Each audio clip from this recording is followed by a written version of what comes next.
I'm not the one you need to worry about. I live here. Step aside so I can park my car. You're gonna need more than words. I don't take kindly to strangers around here. Imagine coming home after a long day at work, only to find your driveway turned into a tense confrontation zone. A moment that was supposed to bring peace and relaxation now turned into a nightmare. This was exactly what happened to FBI Special Agent Tessa Harris. What was meant to be a quiet evening quickly escalated into a dramatic and life-threatening situation that left the entire neighborhood stunned. It had been a grueling day at the office for Tessa. She had been finalizing a high-priority case with her team, preparing for a briefing early the next morning. As she drove out of the city, her mind kept running through her mental checklist. A morning run, picking up groceries, a debrief with her superior. There was nothing on her radar that signaled trouble. But life, as it often does, has a way of catching us off guard. Tessa drove her black SUV toward the gated community of Oak Ridge Estates, nestled on the outskirts of the city. She had moved here a few months ago, hoping to settle into a quieter life away from the hustle and bustle of her high-pressure career. The neighborhood was quiet, the kind of place where families could walk their dogs without fear, where children could play without worry. As she tapped the remote for the gate, it creaked open with a soft whine. Tessa's headlights cut through the darkness, illuminating the rows of well-manicured lawns and homes that all looked the same. A sense of relief washed over her as she turned into her driveway, the thought of a warm shower and a hot meal waiting for her fueling her steps. But as she pulled in, something didn't feel right. She could see a figure standing at the end of her driveway, just a few feet away from her front door. It was a man, tall and stocky, wearing a reflective vest that caught the glow of her headlights. The strange thing wasn't just that he was standing there, it was the gun holstered at his side. Tessa's heart rate spiked, a flash of concern zipping through her mind. This wasn't an ordinary neighborhood patrolman. She knew the protocols, the procedures. No one should be standing outside of her home with a weapon unless they were law enforcement. And this man definitely didn't look like a cop. She slowed her vehicle, stopping just short of the driveway. With her window halfway rolled down, she spoke in a calm, measured tone. "Evening," she said, trying to gauge the situation without showing any hint of alarm. "Can I help you?" The man turned slowly, his eyes narrowing as he sized her up. He was in his late 40s, wearing an ill-fitting vest that bulged slightly at the waist.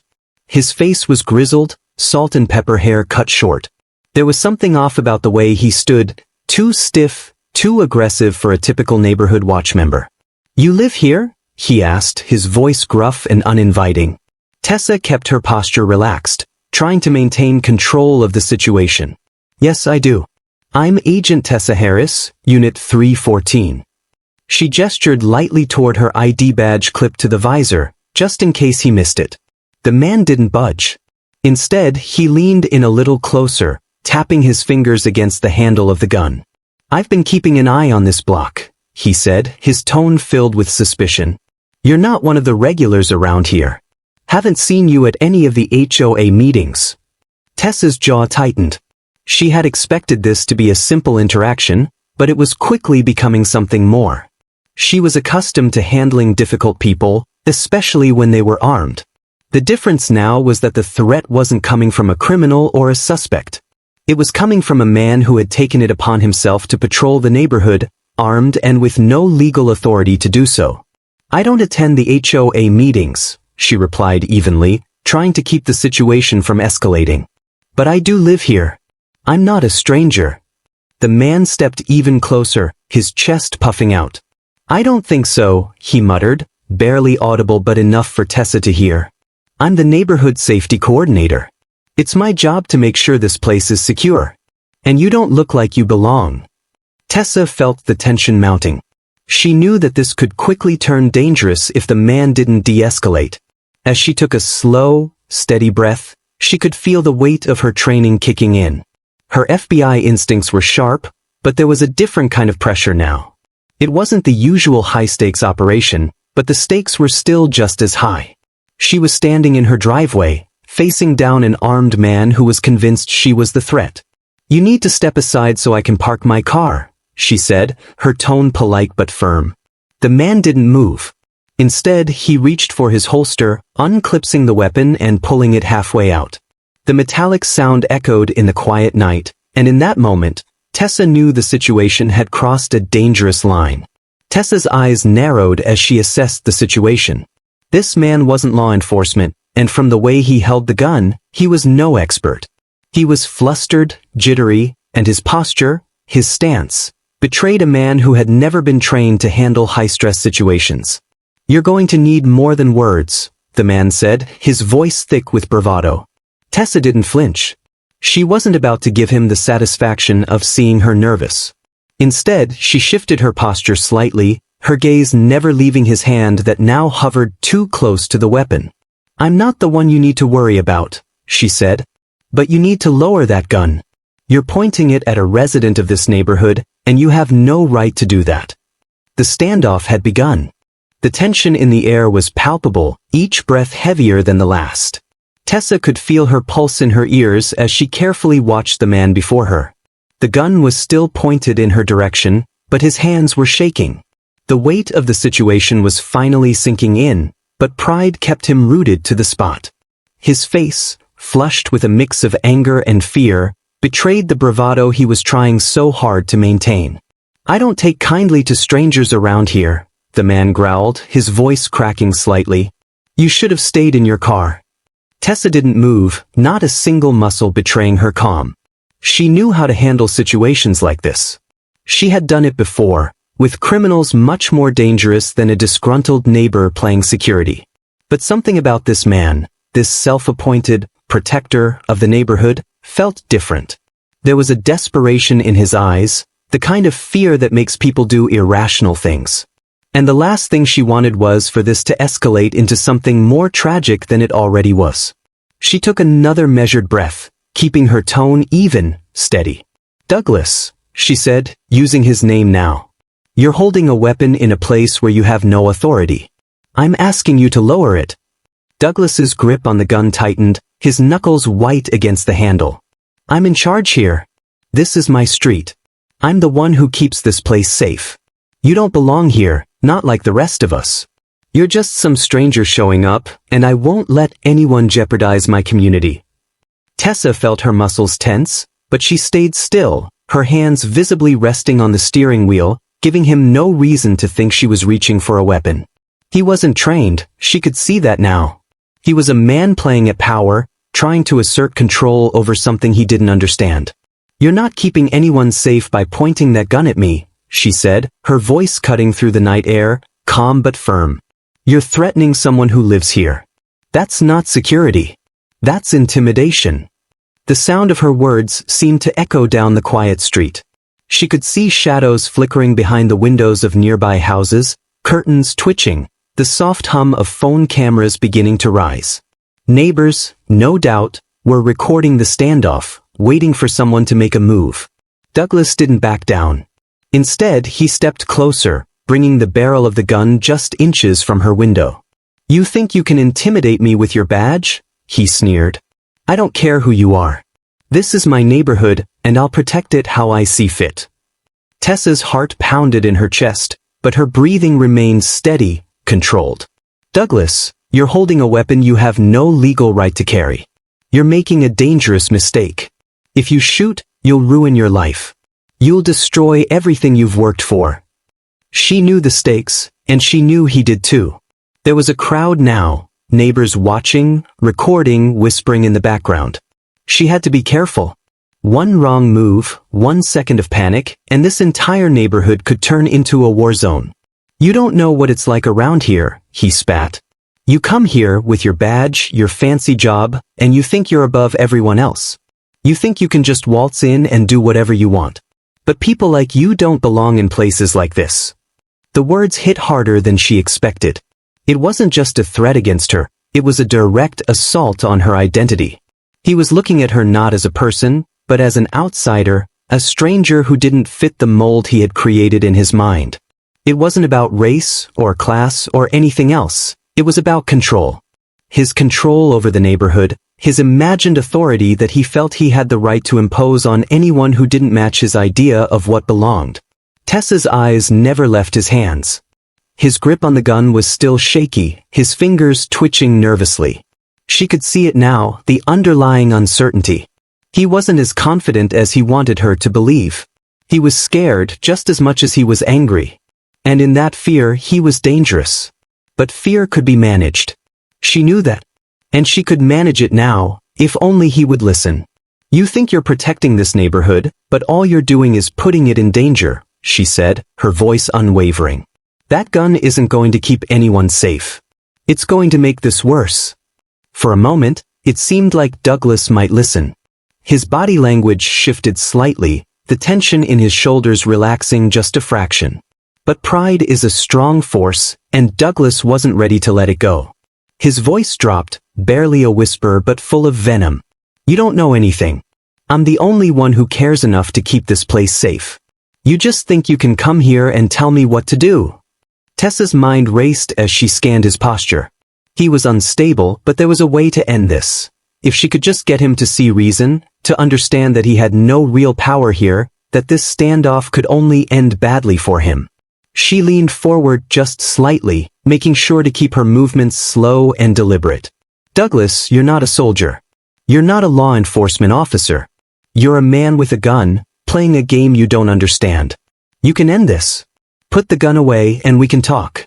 But if you don't, I promise you, this won't end well for you. Not for you, not for your neighbors.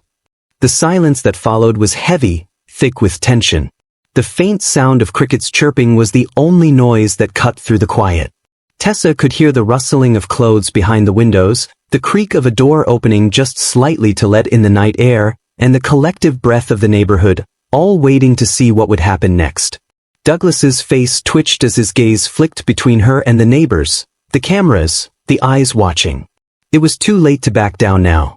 He had to make a choice, but the longer he held that gun, the tighter his grip on his own destiny became. For a moment, Tessa thought he might pull the trigger. Douglas's finger was still poised near the trigger, his body tense, trembling with a mix of anger, fear, and pride. Tessa's heartbeat pulsed in her throat as she assessed every move he made. His eyes flickered from her face to the gun in his hands, back to the gathered neighbors, whose anxious whispers had turned to silence. She knew he was teetering on the edge, but there was still a glimmer of doubt in his posture. He was unsure of himself, of the consequences, of the choice he was about to make. In that moment, Tessa realized she wasn't just trying to survive. She wasn't just trying to protect herself from this man's weapon. She was trying to save him too. Save him from the destruction of his own pride, from the irreversible mistake he was about to make. He didn't know it yet, but the gun in his hand wasn't the real weapon. His pride, his misplaced sense of power, that was what could destroy him. But she could still stop it. Douglas, Tessa said again, her voice calm but now with a firm edge that cut through the thick silence. You don't have to do this. You don't have to destroy your life over this. Whatever you're thinking, whatever you think I'm doing here, it's not worth it. You're not a threat to me. But if you pull that trigger, you will be to everyone. For the first time, he faltered, his jaw tightening as though her words had reached something deeper, something buried beneath the layers of fear and ego. His eyes darted to the neighbors, to the cameras that were still pointed at him, some already rolling, others just waiting for a signal. He saw them, he felt them watching, and it only made his grip on the gun tighten. You think you can talk me down? Douglas sneered, his voice strained. You think I'm just gonna back off because you show me a badge? You don't know me. You don't know what I've done for this community. Tessa could see it, the desperation behind the bluster, the exhaustion in his eyes, the cracks in his walls that were starting to show. He was tired. Tired of pretending, tired of holding up an image of control that he didn't have. This wasn't about protecting anyone. This was about fear. His fear of being powerless, of being seen as weak. And that fear had manifested into a weapon. She shook her head slowly, maintaining eye contact. I don't need to know you, Douglas. I know what I see. And I know that man right there, holding that gun, is not the person who keeps this neighborhood safe. People like you, people who rely on fear to hold power, don't protect anything. You just destroy it. Her words hit harder than she intended. She saw it in his eyes, a flicker of realization, a crack in the foundation he had built. She wasn't just talking to him as a law enforcement officer now. She was speaking to him as a person, someone who had been on both sides of this type of situation, someone who knew the cost of letting fear rule. "I'm not asking you to back down because I have a badge," Tessa continued, her voice steady, but with a vulnerability that she hadn't shown before. "I'm asking you to do it because you're better than this. You're better than what you're about to do. You've got a choice, Douglas. You can put the gun down and walk away from this and we can move on. Or you can pull that trigger, and it's not just me that suffers. It's you too. You'll lose everything." The silence that followed was suffocating. The sound of the crickets had stopped, replaced by the distant hum of a car's engine in the far-off street. Douglas's face twisted as his mind battled between what he knew he had to do and the pride that was holding him hostage. But then something shifted. Tessa saw it in his eyes. The decision wasn't immediate, he wasn't going to give in easily.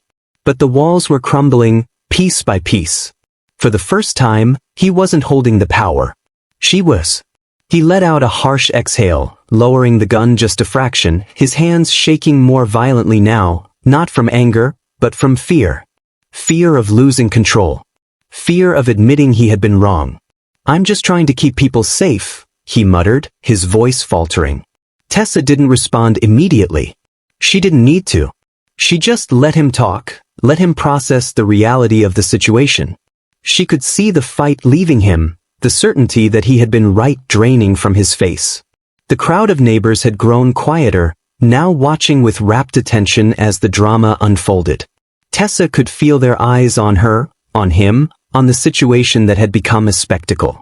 But she couldn't afford to think about them. All she needed to focus on was the man in front of her and the choice he was about to make. Finally, Douglas dropped his gaze, his hands still trembling as he slowly, reluctantly, reholstered the gun. The silence that followed was almost deafening. Tessa didn't move at first. She stayed seated, her hands still resting on the steering wheel, her heart pounding in her chest, but her body still and controlled. She had known he wasn't going to shoot. She had known he was too scared to go through with it. But the moment had still carried a danger. One wrong word, one misstep, and everything could have gone horribly wrong. After what felt like an eternity, she spoke, her voice a little softer now, but no less commanding. "That's it, Douglas. It's over. You made the right choice." Douglas's eyes flickered up to meet hers, and for the first time, there was no animosity in them. Just exhaustion. And something else, something like relief. "I'm not a bad guy," he said quietly, almost to himself. "I just wanted to protect people." Tessa's expression softened. She understood. She knew the feeling all too well. The weight of responsibility, the drive to protect, the desire to make a difference, it could all twist into something dangerous if left unchecked.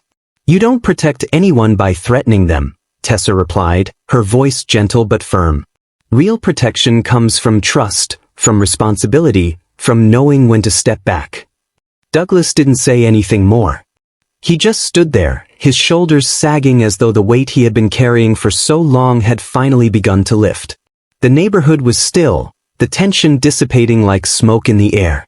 But Tessa knew this wasn't over. The night wasn't done yet.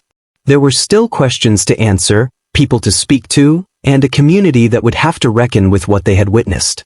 She exhaled slowly, feeling the rush of adrenaline finally start to fade.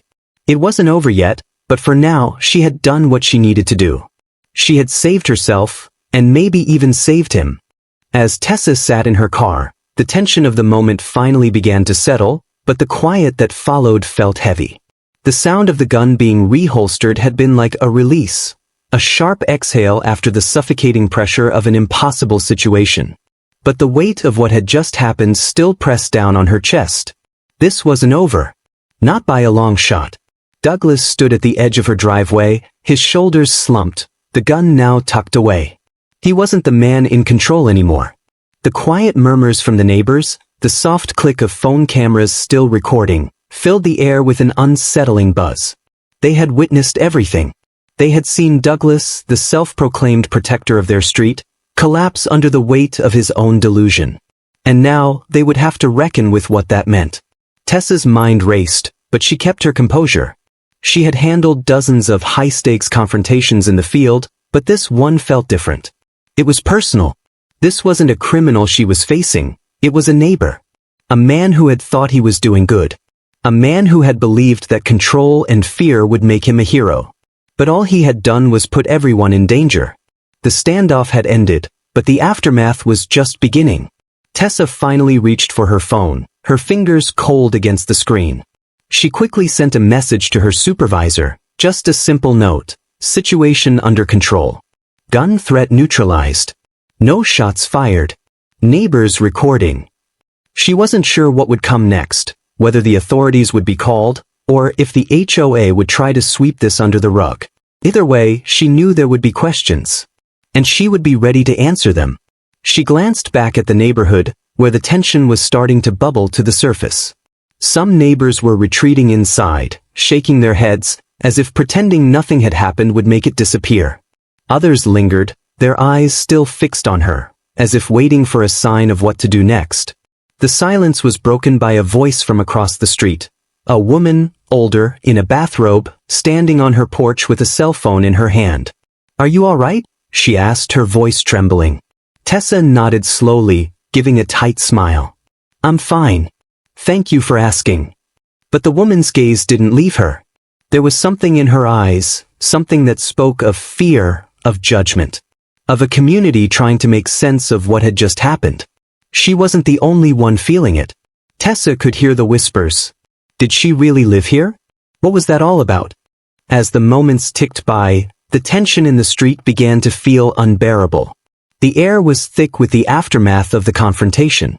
Douglas was still standing there, now shifting from foot to foot, his eyes darting around as though he didn't know what to do with himself. His pride had been shattered in front of everyone, and he wasn't sure how to pick up the pieces. Tessa didn't wait for him to make the next move. She opened the door of her car and stepped out, her boots tapping softly on the concrete. The sound of her feet hitting the ground felt like an anchor in the storm. She walked towards him, her gaze steady, but her mind focused on the bigger picture. She wasn't just going to let this moment slip away. There would be consequences, there had to be, but how the neighborhood handled this could either heal the divide or widen it. "Douglas," she said, her voice calm but commanding. "This isn't just about you and me. This is about the entire neighborhood now. What happens next, it's on all of us." Douglas looked at her, his face twisted in frustration, the remnants of anger still visible behind his eyes. "I didn't mean for it to go like this," he muttered, his voice soft, almost defeated. "You didn't mean for it to go this way," Tessa repeated, her eyes narrowing slightly. "But it did. And now you have to deal with the fallout." The reality was sinking in, but he wasn't ready to face it. Not yet. He had spent years building up a reputation as the neighborhood's enforcer, the man who kept them all safe with his unyielding vigilance. Now that facade was crumbling, and Tessa could see it, the cracks in his confidence, the realization that his self-imposed authority meant nothing anymore. He was no longer the protector. He was the problem. "I thought I was doing the right thing," he said, his voice barely above a whisper. Tessa crossed her arms, standing her ground. "That's the thing, Douglas. You thought. And when you start thinking that your way is the only way, when you stop listening to the people around you, that's when things go wrong. When you point a gun at someone like that, it's not about protecting anyone anymore. It's about control. And control without accountability is dangerous." Douglas winced, as though her words had hit a nerve.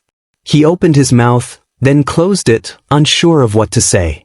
The arrogance that had once fueled him was gone, replaced with the awkward shuffle of a man who was suddenly very aware of how wrong he had been. "You can make this right," Tessa said softly. "But you need to own up to what you've done. And that starts with stepping back. Let the community decide what's best for them, not you. You don't need to be their hero. You just need to be their neighbor." He stood silently for a moment, his gaze flickering between her and the neighbors who were still watching, some with concern, others with judgment. And for the first time in a long time, Douglas seemed to understand. He wasn't the protector. He was the one who needed protecting. From himself. "All right," he said finally, his voice hoarse. I'll step down. I'll let the HOA handle it." Tessa nodded. She knew it wasn't going to be easy for him. His pride had taken a hit, and that wasn't something he could just let go of overnight. But he had made the first step. And that was enough, for now. "I'll make sure the HOA knows what happened here," she said, her tone softer now. "But you need to be honest. About everything." Douglas nodded, his shoulders slumping further. There was no more fight left in him. He was broken, but there was still a chance for him to rebuild. It wouldn't be easy, and it wouldn't be quick. But it was a start. Tessa turned to face the neighborhood, her gaze sweeping across the street. The silence was still there, but it was different now.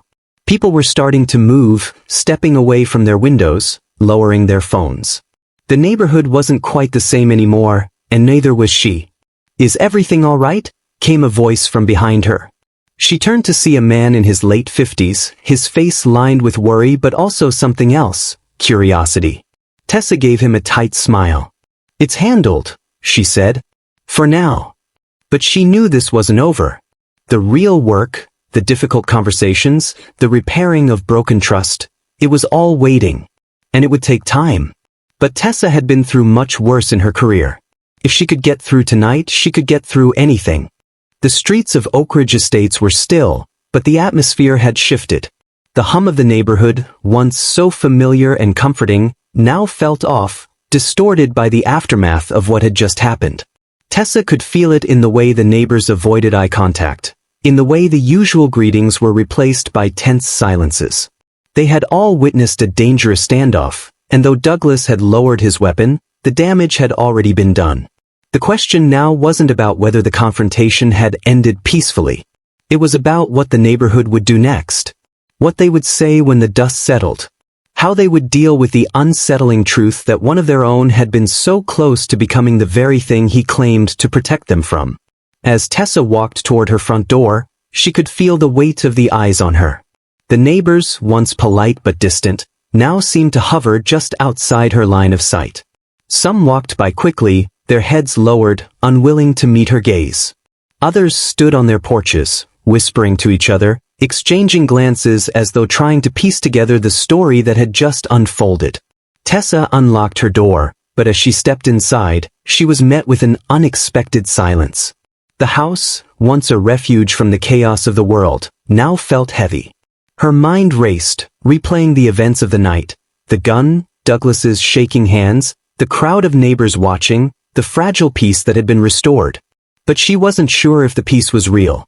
Inside, she hung her jacket on the coat rack and walked into the living room, where the dim light of a table lamp cast long shadows on the walls. Her phone buzzed, breaking the stillness. It was a message from Marcus, one of her colleagues. "How are you holding up? You good?" Tessa stared at the message, her thumb hovering over the keyboard. She wasn't sure what to say.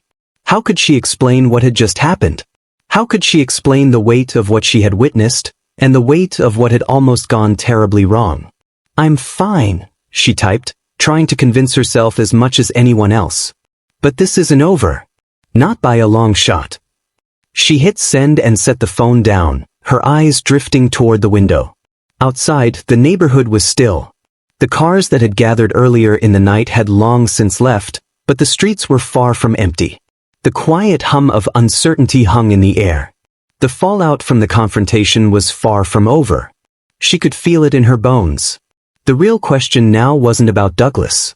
It wasn't about the gun. It was about the neighbors. About how they would process what they had just witnessed. Would they rally behind Douglas?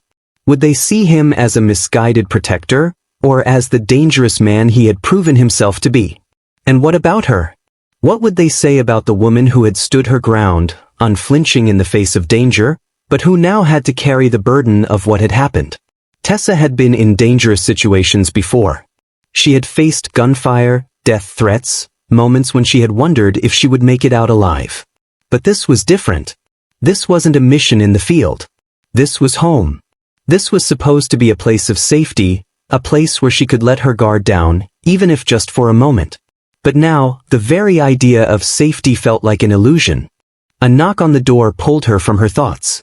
She didn't need to look to know who it was. The sound was too soft, too hesitant to be anyone but a neighbor. She opened the door to find Mrs. Langley, the woman who lived 2 doors down, standing on the porch. Mrs. Langley's eyes were red, and there was a nervous energy in her stance. Tessa could see that she was trying to gather her words, as if unsure how to approach the conversation. "Agent Harris," Mrs. Langley said softly, her voice trembling. I wanted to make sure you were okay." Tessa nodded, forcing a smile. "I'm fine. Thank you." The older woman stepped forward, her hands wringing together. I've lived here for years," she began, her voice hesitant. "I've never seen anything like this. And I know I should have said something sooner, but I didn't. Doug had been acting strange for a while, you know? But I didn't want to make a fuss. I didn't want to cause trouble. But after tonight, I'm scared." Tessa's heart tightened as she listened to Mrs. Langley's words. It wasn't just about Douglas anymore. It was about the fear that had been festering in the neighborhood for so long, a fear that had only been validated by the confrontation. People had been scared of what they didn't understand, scared of the man who had made himself the judge, jury, and executioner of the neighborhood's safety. "I understand," Tessa said gently, stepping aside to let the woman into the house. "It's hard to know what to do in situations like this. But what matters now is that you're talking about it. You're not alone in this." Mrs. Langley hesitated, then took a step forward. I can't help but feel guilty," she whispered, her eyes welling up with tears. "I didn't do anything. None of us did. We all just let him keep going, thinking he was doing what was best. And now I feel like I failed." Tessa's heart softened. "You didn't fail, Mrs. Langley. None of us saw this coming. But we can't change what happened. All we can do is make sure it doesn't happen again. And that starts with owning up to it. With facing the truth." The older woman nodded, wiping her eyes. "I'll do whatever it takes. I didn't know where to start." "Start by talking," Tessa said firmly. "Start by telling the truth. The neighborhood needs to hear it. They need to know that we don't need someone like Douglas to protect us. We need each other." Mrs. Langley gave a shaky smile, her voice barely above a whisper. "Thank you, Agent Harris. I'm glad you're here." Tessa watched her leave, the weight of the conversation hanging heavy in the air. She had saved herself tonight. But saving the neighborhood, saving the people she lived among, was a much bigger challenge. One that she wasn't sure she was ready for. But as the door clicked shut behind her, she made a vow to herself. She would stand her ground. She would make sure this neighborhood wasn't ruled by fear, by pride, or by a man who had let his ego blind him to what real protection meant. And she would start tomorrow. The morning after the standoff, Oak Ridge Estates seemed to hold its breath, as though waiting for a storm to pass. The sun had barely risen, casting a soft golden light over the neighborhood, but it didn't feel like a new day. It felt like a continuation, one that would lead to some uncomfortable truths and, for some, a reckoning they hadn't expected. Tessa knew today wouldn't be easy. The phone calls had already started coming in. Her supervisor had checked in, asking if she needed any support, but she had assured him that the situation had been handled. She had no choice but to leave it at that for now, let the dust settle and allow the neighborhood to process what had happened. But Tessa also knew that the real work began today. The HOA was already scheduled to hold an emergency meeting to discuss what had transpired, and she knew the neighborhood would be divided. It wasn't just about the gun or about Douglas anymore. It was about what kind of community Oak Ridge Estates wanted to be. As Tessa dressed, pulling on a simple but professional outfit, she felt the weight of the night still lingering in her shoulders. The tension hadn't fully dissipated. How could it? A man had threatened her with a gun, and the entire neighborhood had witnessed it. They had seen it with their own eyes, and now they would have to decide how to interpret what they had seen. She stepped out of her front door and into the crisp morning air, the cool breeze washing over her. The world outside felt ordinary, birds chirping, a dog barking in the distance, but she knew that wasn't the reality anymore. The morning felt like a facade. The neighborhood was fractured now, and nothing would be the same. As she walked toward the HOA clubhouse, Tessa noticed the whispers had already begun. Neighbors lingered on their porches, exchanging glances, their conversations hushed. She could see the uncertainty in their eyes. Some looked at her with empathy, others with fear, and a few with judgment. She didn't know what they thought of her, but she wasn't concerned about that right now. She was concerned about what would happen once the meeting began. The clubhouse, usually a place for casual meetings, was buzzing with an energy Tessa hadn't expected. The air inside was thick with tension. The usual group of about 20 HOA members had swelled to nearly 70, with people standing at the back of the room, leaning against the walls.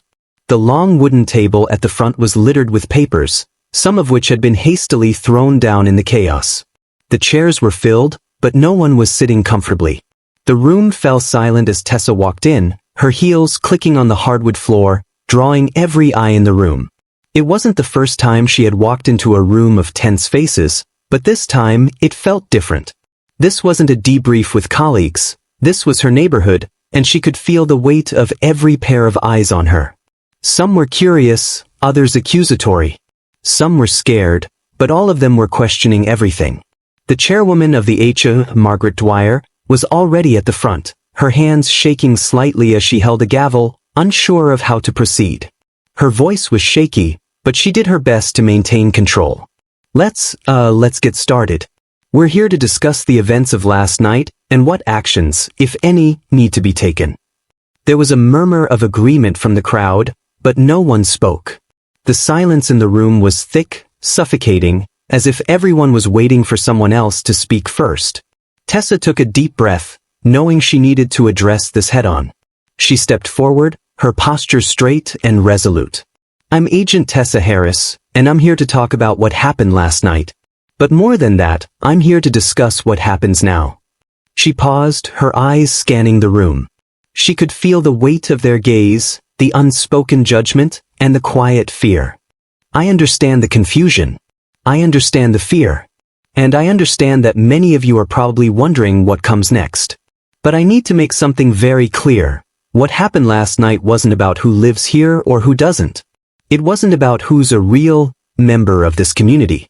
It was about one man, a neighbor, taking it upon himself to enforce rules that didn't exist. And when he decided to point a gun at me, that wasn't about protecting anyone. That was about something much darker, about control, about fear. She let the words sink in, watching the faces around the room. Some looked uncomfortable, others thoughtful, but all of them seemed to be listening. It wasn't much, but it was a start. We have to ask ourselves some tough questions now, Tessa continued, her voice steady. How did we let this happen? How did we allow one person, one individual, to act as if he had the authority to decide who belonged and who didn't? We can't ignore that. And we can't keep pretending that everything is fine. There was a soft stir among the crowd, whispers flickering through the room like sparks. One man, a middle-aged man with thinning hair and a wrinkled face, stood up, his hands trembling as he spoke. But he was just trying to protect us, right? I mean, he's been around for years. He's been the one to keep watch, to make sure things don't get out of hand. We didn't ask for this, but shouldn't we thank him? Tessa's stomach tightened. She had been expecting this, but it still stung to hear it. She couldn't believe what she was hearing. How could anyone defend Douglas after what had happened? Protect us, Tessa said, her voice growing sharper. What Douglas did last night wasn't about protection. It was about fear. His fear. And it's that fear that turned him into a danger. He pointed a gun at me, at someone who lives here. That's not protection. That's intimidation.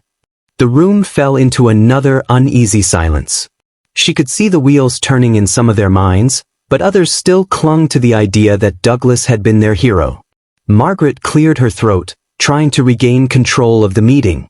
Agent Harris is correct. This isn't about one person's version of safety. We need to discuss what's best for the neighborhood. What should we do about this? Should we remove Douglas from the HOA safety chair? Should we consider disarming our patrols? A woman in the back stood up, raising her hand to speak. We can't just throw him out. He's been doing this for years. He's made us feel safer. He's been there when no one else was. Tessa looked at the woman, shaking her head. Safety doesn't come from intimidation. It doesn't come from fear.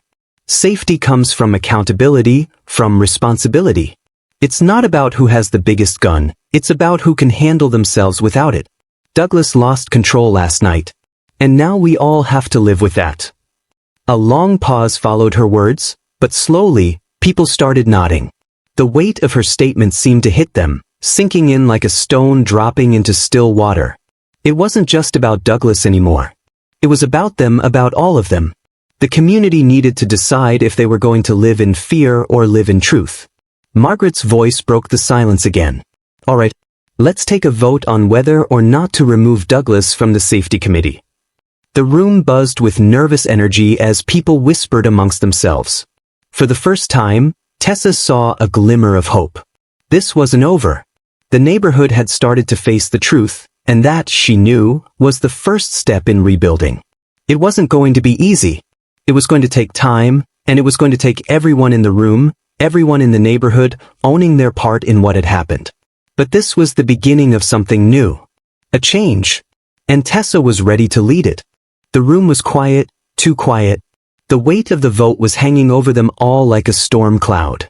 Tessa had made her case, and the neighbors, some with reluctance, others with obvious agreement, were now making their decision.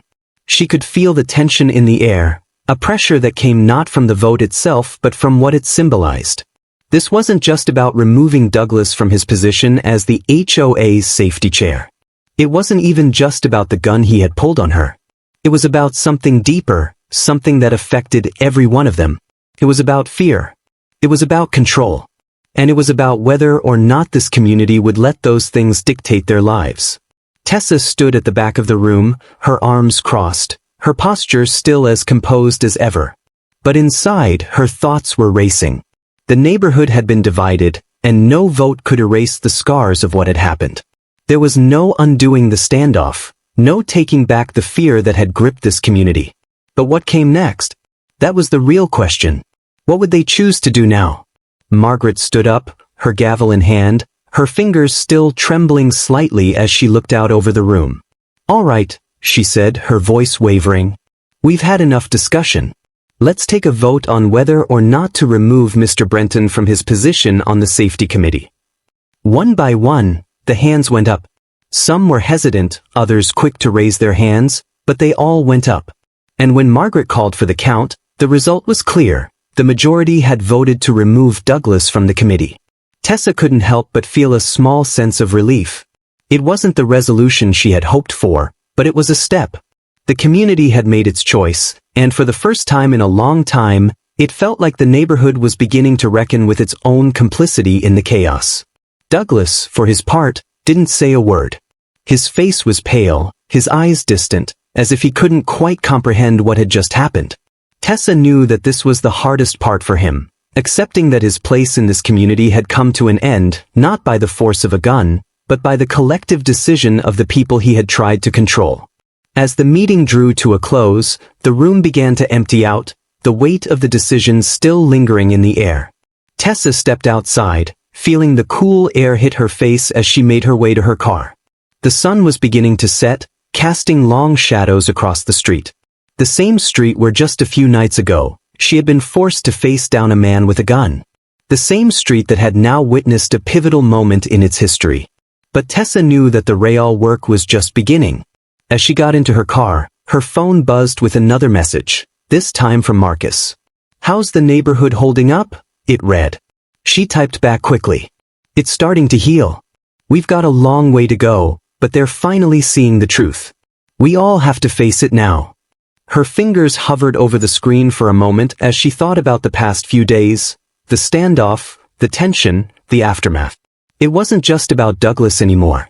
It was about the choices people made. It was about standing up to fear and judgment, about choosing truth over pride, about holding each other accountable. As Tessa started the engine and drove off, her mind wandered to the future. Would Oak Ridge Estates ever truly be the same? Would it ever be the safe, peaceful place she had hoped for when she moved in? She didn't know. But she knew that this was just one small chapter in a much larger story. The real question wasn't about the neighborhood. It wasn't about Douglas. It was about all of them, how they would choose to live with the truth, how they would choose to face their own biases, their own fear, and their own need for control. In the end, that was what mattered. That was the real test. As the last rays of sunlight dipped behind the horizon, Tessa felt a quiet sense of resolve settle within her. She hadn't just survived the night. She had forced the truth into the open.